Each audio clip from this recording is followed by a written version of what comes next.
অনুরাগের ছোঁয়া ধারাবাহিকের আজকের পর্বে দেখা যায় দীপা যখন বাড়িতে থাকে খোকা জেঠু তখন দীপার কাছে গিয়ে অর্জুনের ইনস্টিটিউটের সব কথাই খুলে বলে।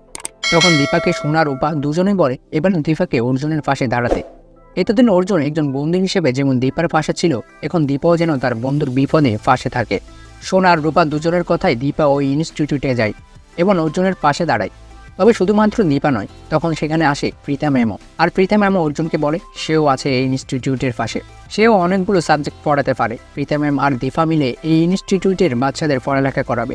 দীপা এবং প্রীতা ম্যামকে পাশে পেয়ে মনে সাহস পায় অর্জুন। অর্জুন দীপাকে বলে এবার আমার ইনস্টিটিউটটা ঠিকভাবে দাঁড়াবে এবং রূপার চিকিৎসাটাও ঠিক করে হবে।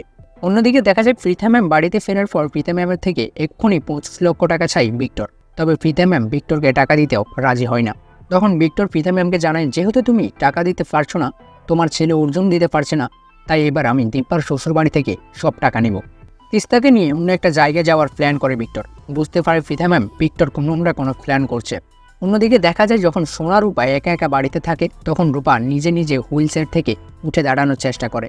সোনা রূপাকে দৌড়ে উঠাতে চাইলেও রূপা সোনাকে বলে তুমি আমাকে ধরো না, আমি নিজেই উঠে দাঁড়াতে পারবো। এ বলে রূপা নিজের মনের বলে ওই চেয়ার থেকে উঠে দাঁড়ায়। ঠিক তখনই ঘরে আসে দীপা। দীপা রূপাকে এভাবে উঠে দাঁড়াতে দেখে অবাক হয়ে যায়। রূপা একটা সময় পড়ে যেতে গেলে দীপা রূপাকে দৌড়ে ফেলে। তখন রূপা তার মাকে বলে মা আমি ঠিকই পারবো, তুমি চিন্তা করো না, তুমি ভয় পেও না, তোমার মেয়ে ফাইটার না, তোমার মেয়ে ঠিকই পারবে। এরপরে দেখা যায় রূপাকে নিয়ে দীপা অর্জুন আঙ্কেল এবার থেকে রূপা আবারও আগের মতো হয়ে যাবে, তাই না বলো?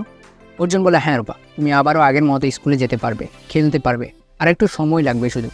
তখন মনটা খারাপ হয়ে যায় রূপার। রূপা অর্জুনকে বলে তার মানে কি আমি এখনও পুরোপুরি ঠিক হইনি অর্জুন আঙ্কেল?